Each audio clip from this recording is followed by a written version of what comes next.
မိဘပြည်သူများရှင်ကျမတို့ရဲ့ထုံးလွှင့်ပြန်ကြားသတင်းမှန်များစီစဉ်ကနေဒီကနေ့မှာထုံးလွှင့်တင်ဆက်ပေးမှာကတော့လူမှုကွန်ရက်မှာပြန့်နှံ့နေတဲ့သတင်းတူသတင်းမှားသုံးဖို့ကိုသတင်းမှန်ပြန်ကြားပေးမှာဖြစ်ပါရဲ့ရှင်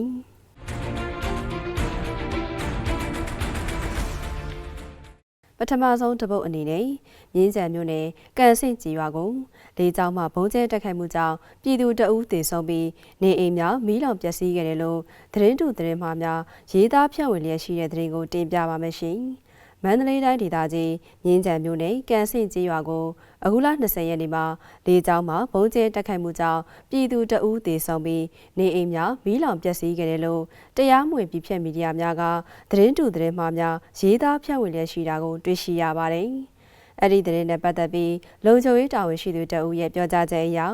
အဲ့ဒီဒေတာတဝိုက်မှာအကြမ်းဖက်လုပ်ငန်းများဆောင်ရွက်ရတဲ့အတွက် PDF အမည်ခံအကြမ်းဖက်သမားများရောက်ရှိစုဖွဲ့နေကြောင်းတာဝန်သိပြည်သူတအုပ်ရဲ့လျှို့ဝှက်စွာသတင်းပေးပို့ချက်အရလိုအပ်တဲ့နေမြေလုံခြုံရေးလုပ်ငန်းများဆောင်ရွက်ခဲ့ကြောင်း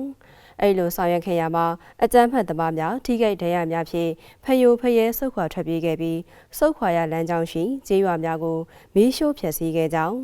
အဲ့ဒီလိုအကြမ်းဖက်သမားများရဲ့လုပ်ရများကိုတရားမဝင်ပြည်ဖြတ်မီဒီယာများကဖုံးကွယ်ရနေလုံခြုံရေးတပ်ဖွဲ့များပေါ်ပြည်သူများအထင်အမြင်လွဲမှားစေရန်သတင်းတူသတင်းမှားများမဟုတ်မမှန်လုပ်ကြံရေးသာဝါဒဖြန့်နေခြင်းသာဖြစ်တယ်လို့သိရှိရပါတယ်ရှင်။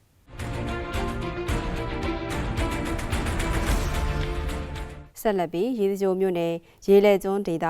မိုးပြူကျေးရွာနဲ့မိုးကွဲကျေးရွာတို့ကိုလုံခြုံရေးတပ်ဖွဲ့များကတက်ကြီးရွယ်အိုနဲ့ကလေးများအပါအဝင်ဒေသခံပြည်သူ90ကျော်ကိုပြစ်ခတ်ဖမ်းဆီးခဲ့တယ်လို့မဟုတ်မမှန်သတင်းမှားများရေးသားဖြန့်ဝေတဲ့သတင်းကိုတင်ပြပါမယ်ရှင်။မကွေးတိုင်းဒေသကြီးရေစကြိုမြို့နယ်ရေလဲကျွန်းဒေသ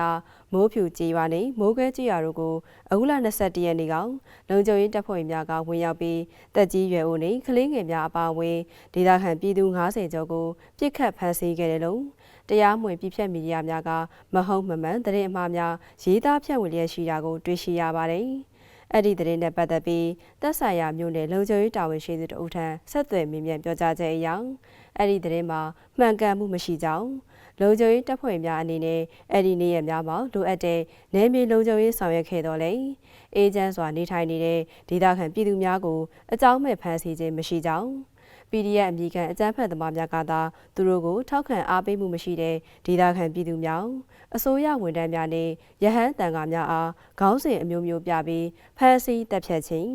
အတင်းအဓမ္မလူသစ်စုဆောင်ခြင်းများဆောင်ရွက်လျက်ရှိကြောင်း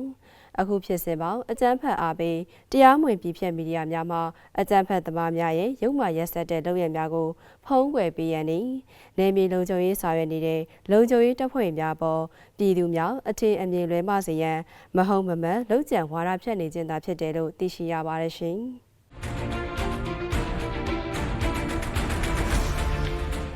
နောက်ဆုံးတစ်ပုတ်အနေနဲ့ဝက်လက်မြို့နယ်စင့်ကိုင်ကျေးရွာကိုလေကြောင်းတိုက်ခိုက်မှုကြောင့်အပြစ်မဲ့ပြည်သူ3ဦးထိခိုက်ဒဏ်ရာများရရှိခဲ့တယ်လို့သတင်းတူသတင်းမှားများမဟုတ်မမှန်ရေးသားဝါဒဖြန့်လျက်ရှိတဲ့သတင်းကိုတင်ပြပါမယ်ရှင်။စကိုင်းတိုင်းဒေသကြီးဝက်လက်မြို့နယ်စင့်ကိုင်ကျေးရွာကိုအခုလ22ရက်ကောင်လေကြောင်းတိုက်ခိုက်မှုကြောင့်အပြစ်မဲ့ပြည်သူ3ဦးထိခိုက်ဒဏ်ရာများရရှိခဲ့တယ်လို့တရားမဝင်ပြည်ဖြတ်မီဒီယာများကသတင်းတူသတင်းမှားများမဟုတ်မမှန်လုပ်ကြံရေးသားပြီးလှုံ့ဆော်ဝါဒဖြန့်ဝေလျက်ရှိတာကိုတွေ့ရှိရပါတယ်။အဲ့ဒီသတင်းနဲ့ပတ်သက်ပြီးသက်ဆိုင်ရာလုံခြုံရေးတာဝန်ရှိသူတဦးရဲ့ပြောကြားချက်အရ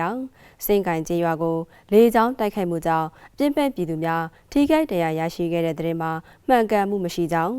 အဲ့ဒီကျေးရွာအနီးမှာရောက်ရှိစုဖွဲ့နေတဲ့ PDF အမည်ခံအကြမ်းဖက်သမားများကိုလေကြောင်းမှကင်းထောက်ပြီးပြစ်ခတ်တိုက်ခိုက်ခဲ့ခြင်းသာဖြစ်ကြောင်းတရားမဝင်ပြည်ဖြတ်မီဒီယာများကမြေပြင်ဖြစ်စဉ်များနဲ့ကွဲလွဲနေတဲ့သတင်းတူသတင်းမှားများဖြင့်အများပြည်သူအထင်အမြင်လွဲမှားစေရန်မဟုတ်မမှန်လှုံ့ဆော်ရေးသားပြီးဝါဒဖြန့်နေခြင်းသာဖြစ်တယ်လို့သိရှိရပါတယ်ရှင်။